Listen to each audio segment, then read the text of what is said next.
Hi friends, welcome to my YouTube channel Jakkula JBP. ఈరోజు YCP నాయకులు, కార్యకర్తలు సోషల్ మీడియా వేదికగా, పేపర్ల వేదికగా పింఛన్లు కట్ చేస్తున్నారు. చంద్రబాబు నాయుడు పింఛన్దారులు ఎత్తేస్తున్నారు, ఇంటింటికి డాక్టర్లను పంపించేసి పింఛన్లు కోత పెడుతున్నారు అని చెప్పేసి ఒక విష ప్రచారానికి తెరలేపారు. నిజంగా చంద్రబాబు నాయుడు గారు తీసుకున్న నిర్ణయాన్ని నేను స్వాగతిస్తున్నాను, నిజంగా స్వాగతిస్తున్నాను. ఒక రాష్ట్రం బాగుపడాలంటే, ఒక రాష్ట్రంలో ఉన్న పేదలకి నిజంగా లబ్ధి జరగాలంటే ఖచ్చితంగా ప్రజలు కట్టే ట్యాక్సులు దుర్వినియోగం అవ్వకూడదు. ఈ రోజున మన రాష్ట్రంలో ప్రజలు కష్టపడి కడుతున్న ట్యాక్సుల్లో పింఛన్ల రూపాన కొన్ని వేల కోట్లు దుర్వినియోగం అవుతున్నాయి.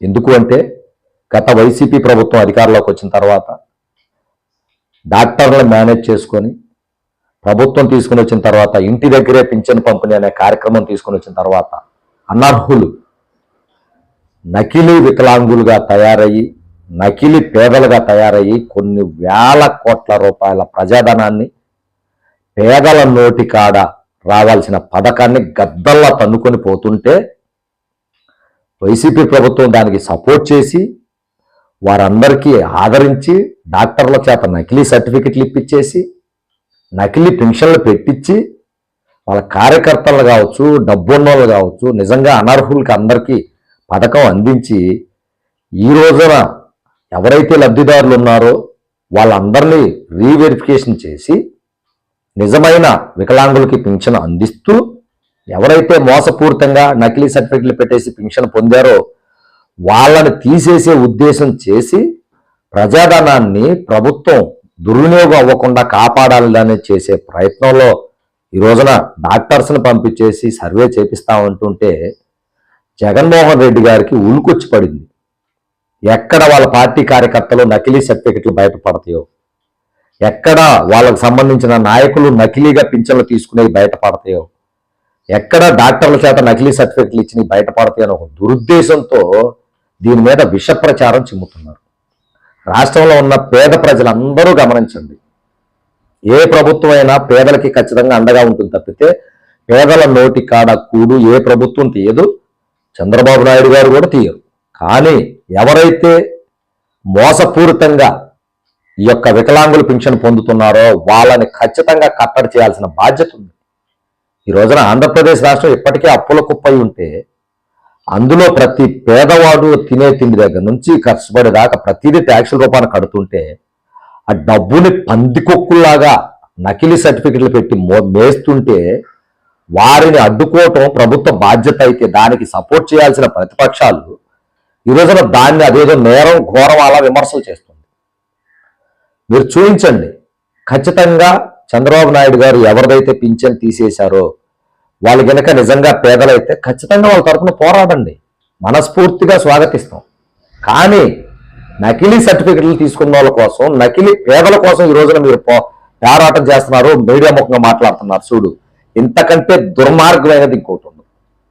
ఈ రోజున ఎంతమంది మీరు తీసుకొచ్చిన ఇంటింటికి పింఛన్ పంపిణీ విధానం ద్వారా గతంలో పింఛన్లు సచివాలయం దగ్గరికి వెళ్ళాలంటే చాలామంది మనం పేదలం కాదు కదా, గ్రామంలో మన ఆస్తి పరులు అక్కడికి వెళ్ళేసి పింఛన్ తీసుకుంటే బాగోదు, గ్రామంలో చులకన భావన ఏర్పడుతుందన్న ఉద్దేశంతో నిజంగా ధనికులు పింఛన్లు పెట్టుకోలేదు. కానీ నువ్వు తీసుకొచ్చిన ఇంటింటికి పింఛన్ పంపిణీ కార్యక్రమం ద్వారా ప్రతి గడపలో ఈరోజు పింఛన్ వెళ్తుంది. వాళ్ళు ధనికులు లేదు, పేదలు లేదు. ఎందుకంటే వాళ్ళకి పింఛన్ ఇచ్చేది పక్కింటోడు కూడా తెలియదు, నిజంగా వాళ్ళకి పింఛన్ ఇస్తారో లేదో తెలియదు. కాబట్టి దాన్ని తీసుకోవడానికి ఎట్టి పరిస్థితులు వెనకాటల.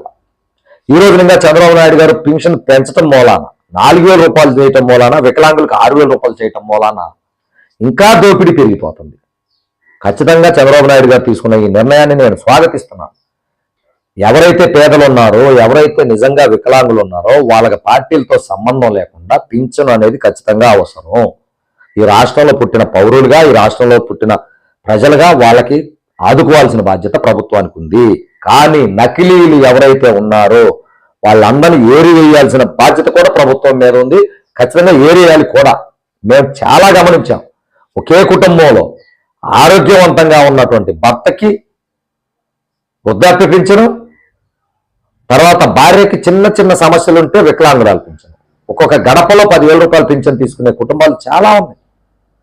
ఆరోగ్యంగా ఉండి ఆర్థికంగా బలంగా ఉండి, పోనీ పేదలు తీసుకుంటే తప్పులేదు, నిజంగా పేదలకు ఇవ్వాలి కూడా, కానీ ఆర్థిక బలం ఉన్న వ్యక్తులు తీసుకుంటుంటే బాధ అనిపిస్తుంది. ఖచ్చితంగా ప్రభుత్వం చంద్రబాబు నాయుడు గారు తీసుకునే ఈ నిర్ణయాన్ని మనస్ఫూర్తిగా స్వాగతిస్తున్నాం. అయితే మీరు ఈ ప్రక్రియ చేసేటప్పుడు ఖచ్చితంగా నిష్పక్షపాతంగా ఎవరిదైతే నకిలీది ఉందో ఆ నకిలీది ప్రచారంలోకి తీసుకురండి. వీళ్ళు నకిలీ సర్టిఫికేట్ పెట్టుకున్నారు అందుకని వీళ్ళు తీసేస్తున్నాం అని చెప్పేసి సోషల్ మీడియా ముఖంగా ప్రచారంలో తేండి. లేకపోతే ఆ ఊరి గ్రామంలో ఆ సభలో తెలపండి, గ్రామ సభలు పెట్టేసి తెలపండి, గ్రామ సభలో తెలపండి. రెండోసారి నిజంగా అనర్హుడు పెన్షన్ కాడికి వెళ్ళాలంటే భయం కలగాలి. ఏం పెన్షన్ పంపిణీ విధానం అండి? ఇలా గ్రామంలో 100 గడప ఉంటే 100 పెన్షన్లు వెళ్ళిపోతున్నాయి అంటే ప్రతి కుటుంబం పేదరికంలోనే ఉందా? అందరూ ఆర్థికంగా బక్క చిక్కి ఉన్నారా? ప్రతి కుటుంబానికి ఈ రోజున ఒక పెన్షన్ వెళ్తుంది. మీరు గమనిస్తే అంటే అంతమంది ఈ రోజున ఆంధ్రప్రదేశ్ రాష్ట్రంలో పేదలు ఉన్నారా? పేదల నోటికారు సొమ్మును కూడా గద్దల్లా నేస్తున్నారే. కొంచెమన్నా బాధ అనిపించట్లేదా మీకు?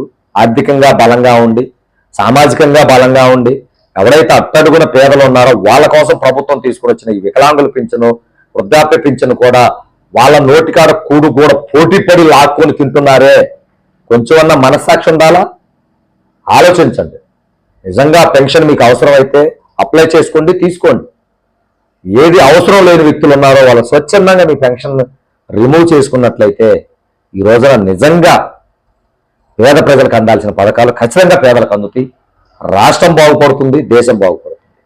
ప్రభుత్వాలు కూడా ఆలోచన చేయాలి. ప్రతిపక్షానికి కూడా నేను ఒకటే రిక్వెస్ట్ చేస్తున్నాను, ప్రభుత్వాలు తీసుకునే నిర్ణయాల్లో నిజంగా పేదలకు నష్టం జరిగితే పోరాడండి, తప్పు లేదు. కానీ గద్దల్లా పేదల సొమ్ము తినే పెద్దల కోసం పోరాటం మాత్రం మంచి పద్ధతి కాదు. ఈ పద్ధతిని మేము తీవ్రంగా వ్యతిరేకిస్తున్నాం. రాబోయే రోజుల్లో ప్రభుత్వం ఏ పథకం తీసుకుని వచ్చినా సరే నిజంగా పేదలకే అందాలి. పేదల దగ్గర నోటికాడు సొమ్ము పెద్దల గద్దల్లా లాక్కోకుండా ఆపాల్సిన అవసరం కూడా ప్రభుత్వాల మీద ఉందని చెప్పేసి మనస్ఫూర్తిగా కోరుకుంటూ, ఈ ఏదైతే నకిలీ పింఛన్లు ఉన్నాయో ఆ పింఛన్ల ఏరివేయటాన్ని నేను సమర్థిస్తూ తప్పనిసరిగా ఏరియాల్సిన అవసరం కూడా ఉందని చెప్పేసి ఈ వీడియో ముఖంగా తెలియజేసుకుంటూ, ఆ వీడియో చూస్తున్న ప్రతి ఒక్కరూ నేను చేస్తున్నటువంటి ఈ ఆలోచనలు ఇవి వాస్తవంగా కరెక్ట్ అని భావిస్తే నా యూట్యూబ్ ఛానల్ సబ్స్క్రైబ్ చేయండి, వీడియోలు మరింత మందికి చేరవేయండి. ఆ వీడియోలో ఏదైనా తప్పులుంటే నన్ను మన్నించండి. జై జవాన్, జై కిసాన్, జై హింద్.